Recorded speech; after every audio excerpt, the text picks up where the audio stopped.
Hi guys, welcome back to another video. So back in New York, back with Omar. We're going to be increasing the intensity of our sessions now. We've actually been doing some extra work as well off of the football pitch. We've been going to do some hill sprints, haven't we, Omar? How have they been going?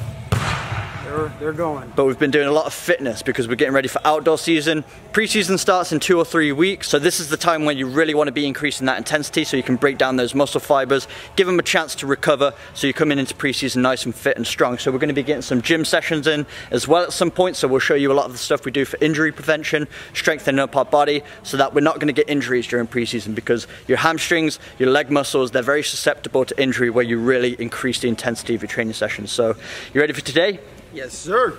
So we began the training session as we always do with some light jogging back and forth, then some multi-directional movements followed by some dynamic stretches. So just getting the body nice and warm and prepared for the training session ahead. Then after we did that, we went into some muscle activation exercises because we knew it was going to be a really intense session, so we really wanted to switch on all those lower body muscle fibers. So we're working on these bridges, extending one leg at a time to switch on the glutes, the hamstrings and the quads, and then we went into some hip activation exercises too. So this is going to really allow you to be more explosive during the training session and avoid injury. Then we moved into a technical warm-up, so we're working on some ball mastery, something that's really important to do at the start of your sessions, just to get touches on the ball. But we did it in a partner format this time, so working on that extra bit of coordination, a little bit of timing involved in here as well. So just using the inside of our feet to begin with, pushing the ball from one foot to the other, then pushing it out in front to exchange ball with your partner. Then we did the exact same thing, but using the sole of our feet now, so you really want to try and incorporate as many areas of the foot in your ball mastery exercises as possible. It's just going to increase your comfort on the ball using those areas of the foot. Then after we did 10, we tried to go the opposite way around, so it took a bit of communication and timing to get that right. And then we worked on some V-cuts as well, so we're dragging the ball towards us with the sole of our foot, then pushing it out with the inside of the foot. So this is a really good one for working on your timing and coordination so that your ball doesn't collide with your partner's football. And then we worked on a final variation of the same V-cut, but this time actually exchanging the football with your partner. So as you can see, I'm pulling the ball back, and then after that second touch, I'm leaving the ball, so then Omar has to pick it back up again. So we're going around in a circle, we're going 10 times with the left foot, then 10 times with the right. Then after our bodies were nice and warm, we moved into a bit of a dynamic passing exercise. So working around this triangle, essentially just playing one-touch passes around the cones. So it's just like you're playing 1-2s and keeping on the move at all times. So really encouraging you to stay on the move, light on your toes, and each time you play a pass, moving into a new space. Those small checking movements are really what separates you in a game. A lot of players just play the ball and they watch their pass, but if you can be on the move at all times, getting into a new space to receive the ball, you're going to be a far more effective player. So we worked on this exercise 2 reps each, and each rep was about 30 seconds. So a real burner on the lower legs. You'll notice after you're making these small checking movements continuously for a long period of time, it's a real burner working on that muscular endurance. But if you can build that endurance, you're going to be more likely to perform these checking movements more often during a match.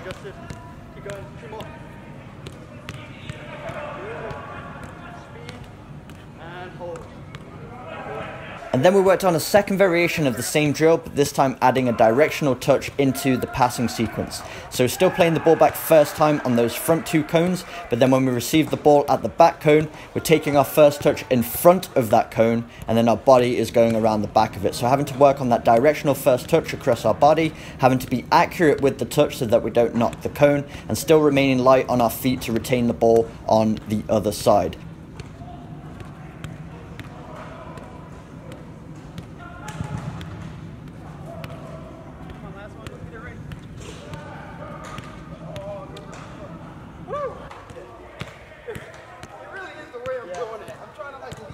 Yeah, you're trying to take it with your body.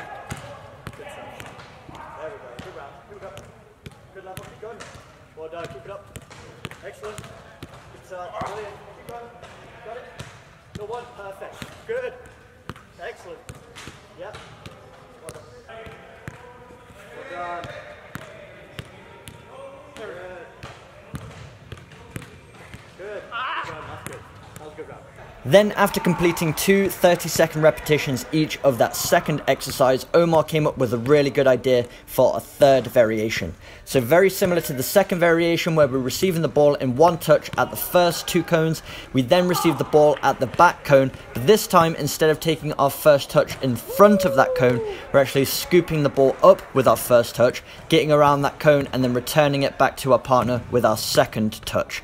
So it's replicating those game situations when the ball's coming to your feet and a defender's coming in really quickly trying to get that ball from you, sticking their leg in, so you're scooping the ball up over their foot to retain the ball. And just like the other exercises, we did this 2 times through for 30 seconds.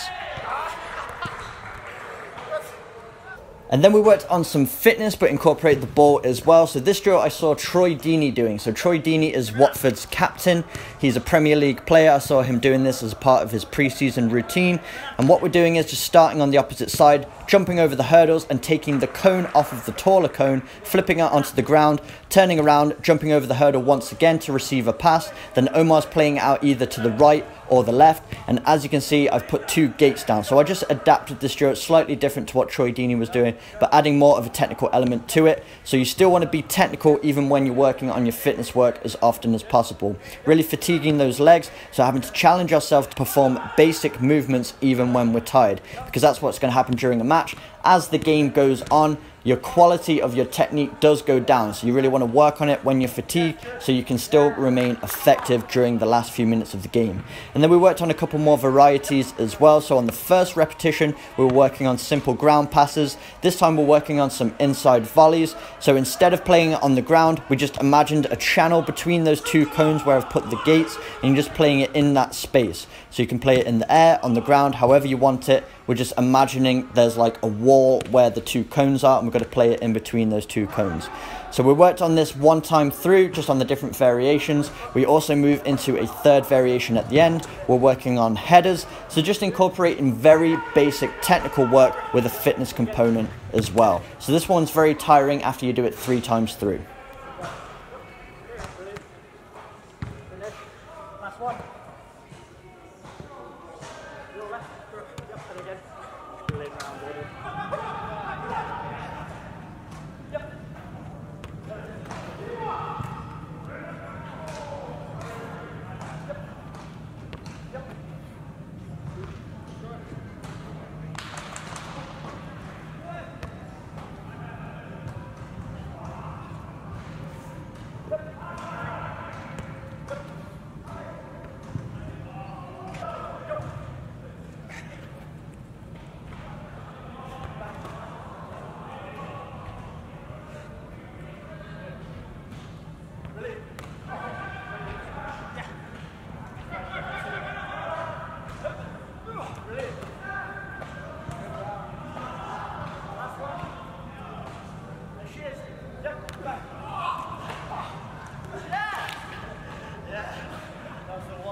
Then we moved into a much simpler fitness drill involving the football once again, just so we're working on some technique even when our body's tired, but involving some core exercises in this one as well. So that ball I'm picking up at the back there and slamming down, that's a weighted ball, 25 pounds I believe. So just picking it up above the head, slamming it down, which really engages the core muscle. So it's really going to fatigue your core after performing it multiple times. And then we're just checking to each cone to receive a ground pass. So in total I did 5 passes on the right foot, 5 passes on the left, which means I did 10 core exercises. So you're probably going to be working for a minute and 20 seconds continuously. So it's a real burner, and then still having to focus on that disciplined technique with the ground pass as well.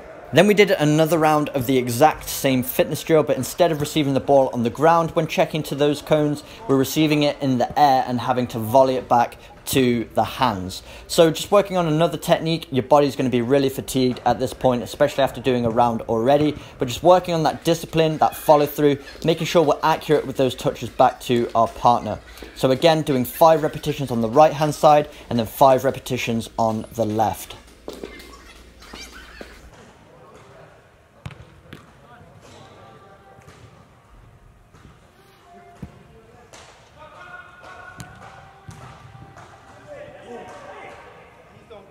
Then we move straight into some resistance sprints. So really working on some explosiveness. So all I'm doing is providing some resistance on Omar's shoulders between the first gate and the second gate. So I'm really just pushing against him, trying to slow him down and allowing him to really drive those arms, drive those knees. And then once we get to that second gate, we then release each other so that we have to explode all the way to that third gate as well. An excellent drill for working on that speed and explosiveness, because when the body has to work against a resistance, it's kind of like when you're in the gym. If you're picking up heavy weights, your muscles have to adapt to that increased resistance and they get stronger over time. So this is the exact same concept. Your muscles are working overtime through those resistance. When you're working against that resistance that you don't usually have, your body tries to adapt to it, so it increases the quality of your muscle fibers. And if you do this regularly, you're going to find increase in your explosiveness and your acceleration, just in your running speed overall.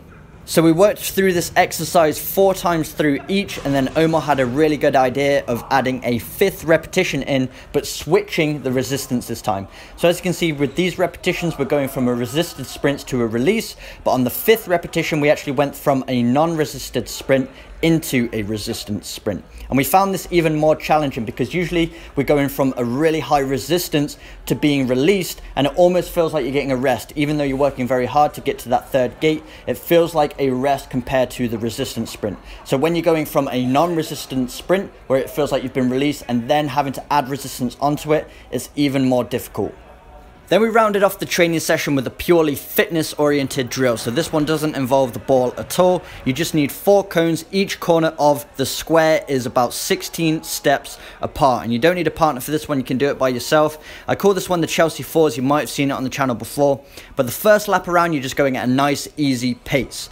The second lap around, you're sprinting 1 length. And then you're going back to that nice, easy pace for the remaining 3 lengths. And then there's a pattern with this one. So then for the third lap around, you're actually sprinting 2 lengths, jogging 2 lengths. For the 4th lap, you're sprinting 3 lengths, jogging 1 length. And then for the final lap, you're sprinting all the way around. So it's a bit of a fatigue of this one, a really good football specific fitness drill, because in the game of football, you're never going at a constant speed for the full 90 minutes. You're always changing speeds. So sometimes you're going to be walking, sometimes you're going to be jogging, sometimes you're going to be sprinting. So we're really replicating that with this drill. This is called fartlek training, F-A-R-T-L-E-K. You can look this one up. I believe it's a Swedish word, but it basically means changing speeds all the time. And that's the kind of training you need to do to be able to handle 90 minutes as a footballer. I do get a lot of questions asking if I can just jog 6 kilometers or something, is that going to improve my fitness? It will, but it won't improve your football specific fitness. So we went through this drill twice in total. The first time through,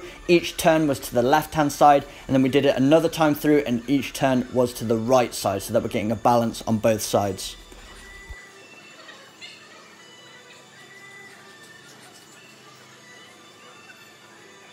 Okay, what a session. Definitely increasing the lung capacity with our sessions now. You can feel it a lot more. And we're doing a lot more recovery now. So at the end of our sessions, we're going to be doing a lot more stretching, because when you put the legs through that kind of work, you get a lot of lactic acid buildup, and you need to be stretching them out because they become very tight. And if you don't stretch them out, your muscles are kind of like elastic bands. You need to be supple all the time, because if they're not and they harden up, and then you go really explosive, you're just going to snap those fibers and you're going to pull a muscle, so not good at all.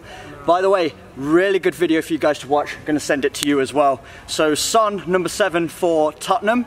I came across a video, a really old video back when he played in Germany years ago, before he was in the Premier League or anything, which was excellent. It kind of encompasses everything that we work on in our sessions, which is always work on the basics. Work on the basics as often as possible. He said his dad wouldn't let him do anything advanced until he could do the basics 10 times out of 10 all the time. I know a lot of you guys really like the skills. You want to work on Neymar skills, these fancy tricks and flicks, all these creative moves, which are a lot of fun. But if you can't get the basics down 10 times out of 10, there's no point advancing on to those more complicated things. So that's what you guys should be working on as well, if you do want to advance to higher levels of the game. And obviously we can see Son is absolutely killing it now in the Premier League, in the Champions League. He's becoming a top player, and that's because he really worked on the fundamentals in his younger years and got that down to a really high quality. And now he is doing step overs, a lot of dribbling and things like that, but that's because he can do the basics 10 times out of 10. But check out that video below. Anything to add to that? Ask what Mike puts in his hair. Why it stays so perfect all the time. It makes no sense to me. This is the sweat look. Hopefully you enjoyed today's video. If you did, make sure you smash the like button, hit the subscribe button for weekly training videos. See you guys in the next video.